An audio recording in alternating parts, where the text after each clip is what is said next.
Once upon a time, people actually wanted to play Battlefield and were excited for the next game to release. This was the large-scale first-person shooter, going toe-to-toe with other iconic FPS franchises, and helped pioneer a whole genre of gaming. But nowadays, it's become a former shell of what it once was. Heck, even Roblox made a better version of their game. However, I do believe there was a time when this game truly felt like it was on top, and that nothing could ever catch up. I'm talking about Battlefield 3.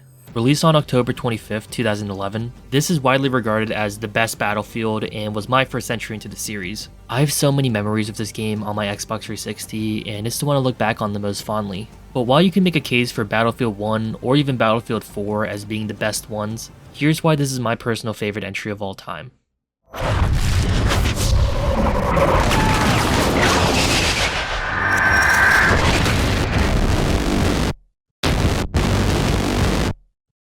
If there's one thing Battlefield is known for, it's the multiplayer. Starting out as another World War II game, DICE has evolved this franchise into a revolutionary grand battle simulator focused on teamwork and coordination, and has created countless memories for many gamers. While this game does have a campaign and co-op mode, the multiplayer is where it truly shined. You could have up to 64 players in a single lobby, though only 24 on console, and had numerous different game modes that changed the whole philosophy of certain maps, like Rush, where one team defends a series of objectives while the other attacks and tries to destroy them, Team Deathmatch, where the goal was just to rack up as many kills as possible, but the mode most people played was Conquest. When you think of Battlefield, this is it. Capturing control points, destroying buildings, flying jets, tank battles, and so much more. My friends and I would spend hours playing this mode after school, and it's one of the main reasons why I fell in love with this game. But while there are a plethora of reasons for this game being great, we gotta start with how beautiful this game looks. The graphics in this game were unmatched. This game doubled down on its realism, offering incredible visuals with a new Frostbite 2 engine that was way ahead of its time,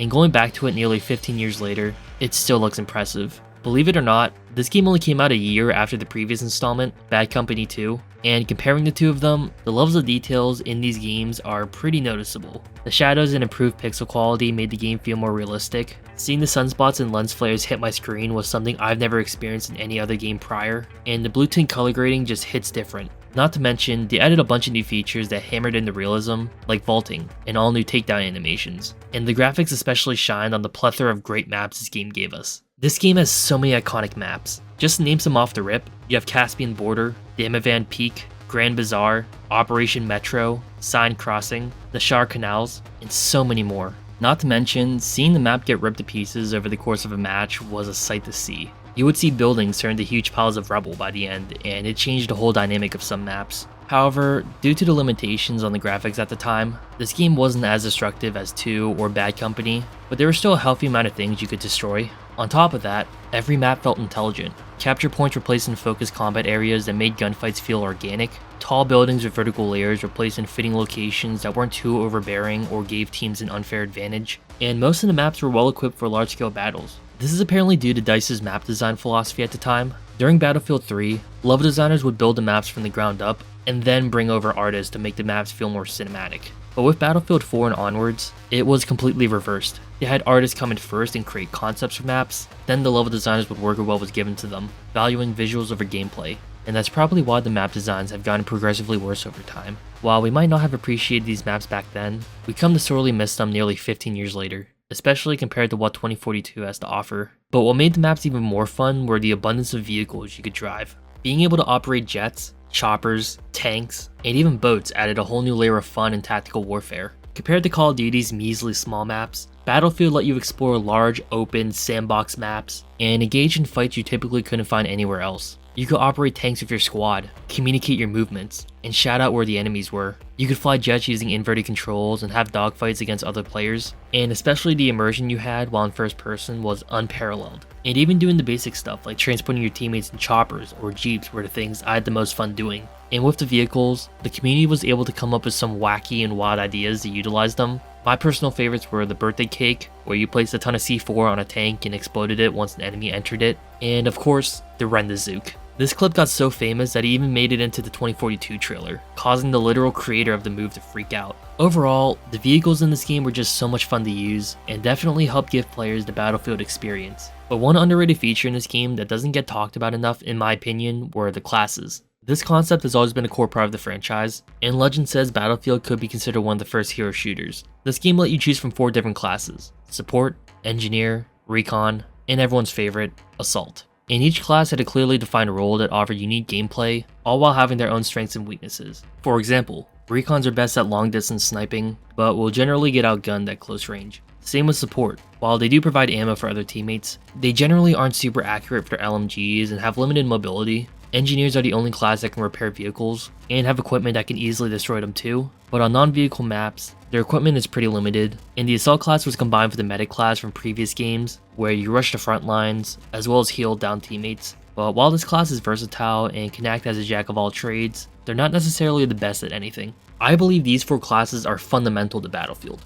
and it's a shame that they switched over to a specialist system in 2042, but the icing on top of everything was the gunplay. The guns in this game felt really nice. Shooting felt polished, punchy, finished, and was perfectly paired with their recoil and spread mechanics, needing some skill to be accurate. The damage model was quick and responsive too, with weapons doing more damage and hit markers feeling satisfying. The sound design in this game is amazing. They actually tested real-life weapons and tanks as references to get the most realistic sounds possible, and their dedication truly shows in the small details like when reloading or having the sound of your bullets reflect your environment. The movement in this game was smooth and responsive. It felt like you had more control over your character and not a slab of jelly like in other games. Sniping was more realistic than Call of Duty, having to actually care for the bullet curve. The gadget and gear in this game weren't so spam friendly, unlike Battlefield 1, and the variety of guns you could choose from was pretty healthy too. While there aren't as many guns or attachments compared to Battlefield 4, the limited options made the guns feel more memorable, like the F2000, ACWR, SV98 Sniper, and of course, the Magnum. Because of all this, it felt like you had more impact in your matches too and could single-handedly carry games. But I will be the first to admit that there are quite a few faults with this game. First and foremost, there were no traditional matchmaking servers, but instead player-hosted servers you could join, and the only way to create your own lobby was to rent one. And on PC, you didn't even have a proper in-game menu, but instead the battle log, which was pretty much just a glorified website with all the available servers listed, making it feel very bootleggy, but players eventually got used to it. The weapon balancing was also not the best, especially with the M16A3 and USAS 12 plus frag. Same for the class balancing, with pretty much everyone running the Assault class. The suppression system was something a lot of players hated. The sun and lighting were so bright sometimes, to the point where it felt like a flashbang and you couldn't see anything. 64-player deathmatch on Operation Metro was an experience to say the least. Finding a server in 2025 is almost impossible, and there were all sorts of bugs and glitches throughout this game's life cycle, especially during the beta and launch. But for me, this only added to the charm of Battlefield and increased my nostalgia for this game. I remember my friends and I laughing so hard over our elongated bodies, trying to find all the Easter eggs DICE hid throughout their maps. Seeing the kill cam and knowing who and where you died from was refreshing. Getting the warning message telling you to return to the combat area when going out of bounds. Spam reviving my teammates to farm points and seeing the blue text appear at the bottom of my screen. Seeing my KD on the massive leaderboard. Looking up YouTube guides on the best class setups. Base jumping off Damavan Peak and team rushing the objective. Grinding team deathmatch on the Shar Canals. All the DLCs. And I even remember having to make a new Xbox account just to play this game, because my previous account was age-locked, which resulted in the aceless moniker you now see. Even with all its quirks, this game was still miles ahead of anything else at the time. However, there's one reason above everything else that truly cemented my love for this franchise.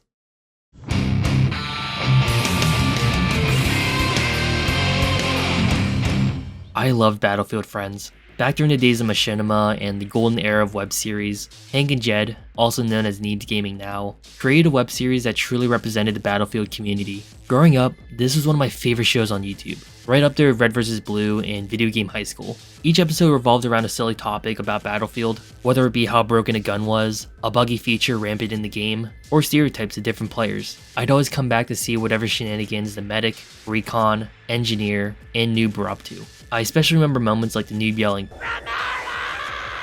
the engineer getting power hungry over a broken weapon, or the medic and recon being the sensible ones of the group and trying to defuse the situation. And their both side characters made the series even more entertaining, like Simon, the ammo guy, and of course, the Colonel 100. They even had cameos from other notable YouTubers like Jack Frags, and Zell, and even a whole dedicated episode just for level cap. All these characters kept me coming back for more, and they would continue the series into Battlefield 4 and Hardline, and it helped make Battlefield what it is. So much so that DICE even added some Easter eggs featuring direct nods to the series, and gave the cast guest speaking roles in the Battlefield 4 campaign as NPCs, which is super cool. But as Battlefield started to fade out of the public eye, so did Battlefield, friends. And with the passing of Recon's voice actor, Thick44, it's sad to know that we'll never get to see the OG squad interact again.